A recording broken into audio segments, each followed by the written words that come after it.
All right, let's talk about one of those classic computer science puzzles that can really trip you up when you're learning Java, the diamond problem. We're going to break down exactly what it is and why Java handles it the way it does. Let's just dive right in.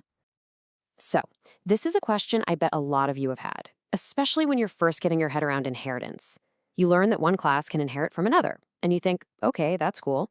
But then the natural next question is, why stop at one? Why can't a class inherit from, say, two other classes? Seems like it'd be super useful, right? Well, the short answer, the whole reason Java puts its foot down on this is to avoid something called the diamond problem. It's a classic headache that pops up and creates a whole lot of confusion for the compiler. Okay, so let's get into what this actually is, the ambiguous diamond problem. Let's break down where this conflict really comes from. So picture this. You've got a superclass. Let's just call it Class A. And Class A has some method, say a do-something method. Now you create two new classes, B and C, and both of them extend A. But here's the key. Both B and C override that do-something method. So now B has its own version and C has its own totally different version. Okay, so far so good. But here, this is where things get messy. Let's say you create a fourth class, Class D, and D wants to inherit from both B and C at the same time. You can probably see why it's called the diamond problem now, right? You've got A at the very top, B and C fanning out below it, and D at the very bottom connecting them both. It literally looks like a diamond. So now we get to the core of the problem. If you create an object of Class D and you call that do-something method, which version does it use? Does it use the one from Class B or the one from Class C? The compiler has no idea. It's got two completely valid but conflicting instructions.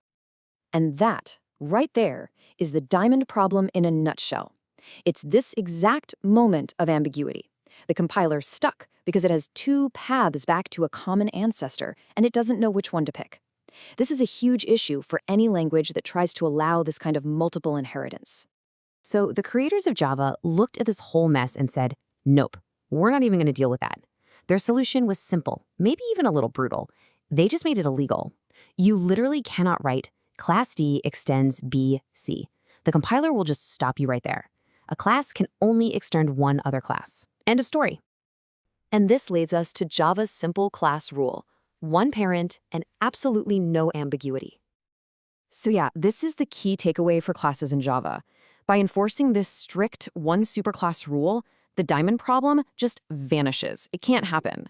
There's only one straight line up the inheritance tree, so there's never any question about which method to use. It makes the whole system way simpler and easier to reason about. Okay, so at this point you might be thinking, well, that sounds kind of restrictive. And you're not wrong, but Java has a really elegant way to get that flexibility back. And that's where interfaces come into play. It's a different kind of multiple inheritance. The way to think about this is a versus can do. Class inheritance is an is-a relationship. A dog is an animal. You can only be one fundamental thing. But interfaces are all about can do. A class can implement many interfaces. So a bird class is an animal, but it can fly, and it can make sound. It can have multiple capabilities without any confusion. And for a long, long time, this was a perfect system. No diamond problem, everyone was happy. But then Java 8 came along and decided to shake things up with something called default methods. And guess what?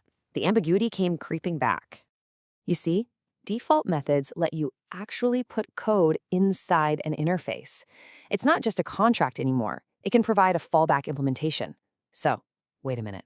What happens if your class implements two interfaces and they both provide a default implementation for the exact same method? Uh-oh, we're right back where we started, aren't we? But this time, Java was ready for it.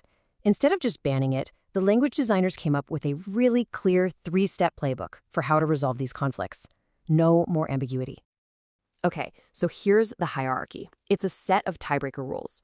First and foremost, rule number 1, the class itself always wins. If your own class provides an implementation, that's it. Game over, that's the one that's used. But if it doesn't, we go to rule 2.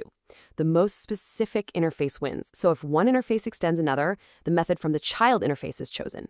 And if that still doesn't solve it, if you have two totally unrelated interfaces in conflict, we get to rule 3. The compiler throws up its hands and says, you, the programmer, have to choose.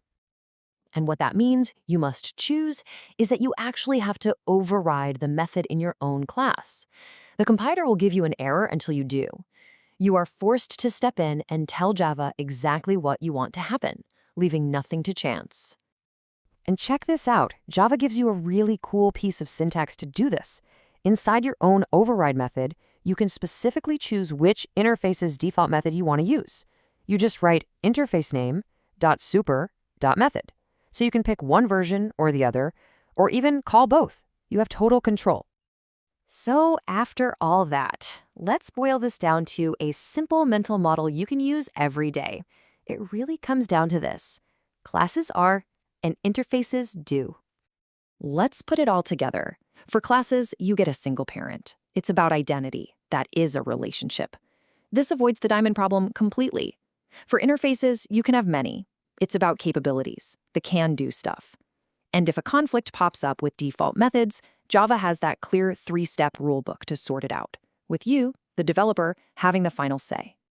So, now that you really get the why behind Java's rules, it opens up a much bigger, more interesting question for your own coding.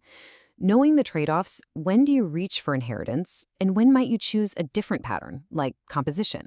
That's a huge topic for sure, but thinking about it is the next step in becoming a better developer. Hope this helped clear things up. Thanks for watching.